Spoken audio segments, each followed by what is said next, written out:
আজকে যে গল্পটা আমি আপনাদের বলবো সেটা শুনলে আপনার গা কাঁটা দিয়ে উঠবে।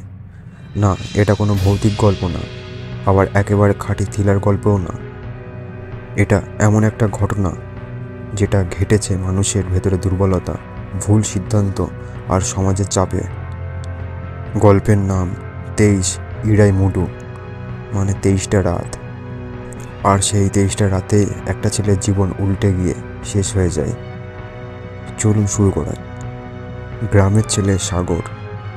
সাগর একদম সাধারণ একটা ছেলে। চিলকালু রিপেট নামে একটা ছোট শহরে থাকে। সে স্বপ্ন দেখে নিজের দোকান দেওয়া, সৎ পথে চলার।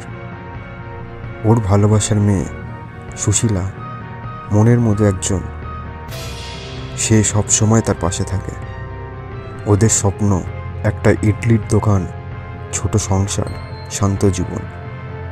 কিন্তু স্বপ্ন দেখা আর সেই স্বপ্নকে ছুঁয়ে ফেলা এক জিনিস না।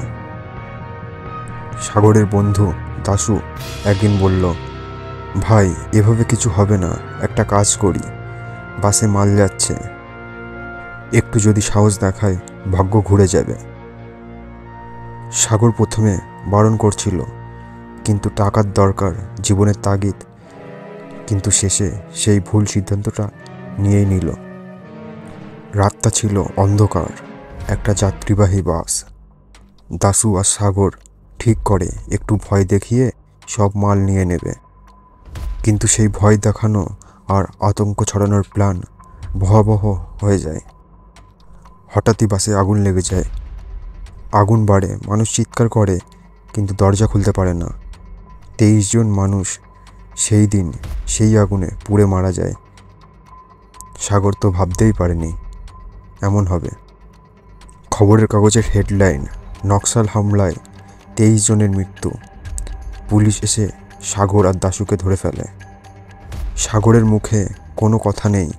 সে শুধু বারবার বলে, আমি ইচ্ছা করে করিনি, আমি তো জানতাম না এমন হবে।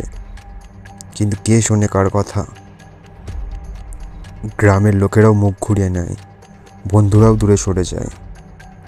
জেলের অন্ধকার।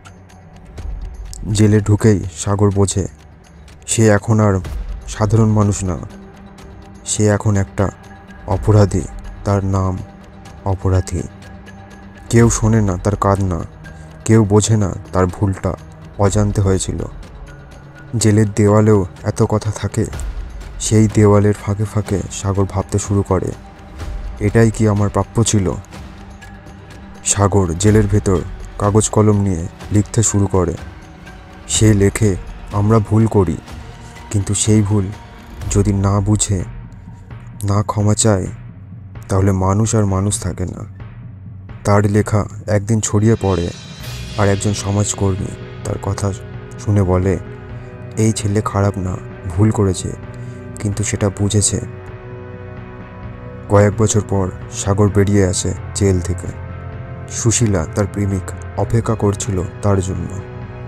তারা আর কোনো দোকান খোলেনি, তারা একটা ছোট্ট স্কুল চালু করে। সেখানে শেখানো হয় সঠিক সিদ্ধান্ত নেওয়ার কেমন করে হয়। ভাই, এই গল্পটা শুনে আপনার ভিতরে যদি কিছু কাঁপে, তাহলে বুঝবেন আপনি মানুষ। ভুল সবাই করে, কিন্তু সেটা মেনে নিয়ে নিজেকে বদলানো, সেটাই সাহস। সাগর ভুল করেছিল, কিন্তু শেষে ঠিকটা করেছিল। ভিডিওটা ভালো লাগলে লাইক দিন, কমেন্টে জানান আপনার মনে কি সাগরের প্রতি সহানুভূতি জেগেছিল। আর হ্যাঁ, এমন মানবিক গল্প যদি শুনতে ভালো লাগে, তাহলে সাবস্ক্রাইব করুন প্রদীপের প্রহর। আমরা আবার ফিরব আর একটা সত্যের মতো গল্প নিয়ে। ভালো থাকবেন, সুস্থ থাকবেন।